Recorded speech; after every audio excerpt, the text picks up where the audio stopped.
स्वामी विवेकानंद लोक संसद तरफ उत्कल दिवस पालन गुरुकुल संस्कृत महाविद्यालय परिसर में स्वामी विवेकानंद लोक संसद तरफ ओडिशा दिवस पालन हो जाए। डॉक्टर उमाकांत पंडा सभापतित्व स्वामी नकुल देवजी उद्घाटक मुख्य वक्ता रूपे विशिष्ट शिक्षाविद शरचंद्र देहुरी तथा सम्माननीय वक्ता रूपे रमेश चंद्र जेना अध्यापिका ज्योत्स्नाराणी दास समस्ते ओडिशा दिवस पर वक्तव्य रखिथिले। प्रथमे उत्कल केशरी डॉक्टर हरेकृष्ण महते मधुसूदन दास गोपबंधु दासଙ୍କ फोटोचित्र माल्यार्पण करा। महाविद्यालय छात्र छात्री माने पालन समारोह में योगदान करथिले।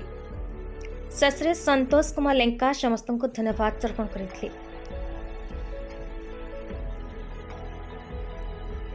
टिकलाल त्रिपाठी रिपोर्ट, भारत न्यूज।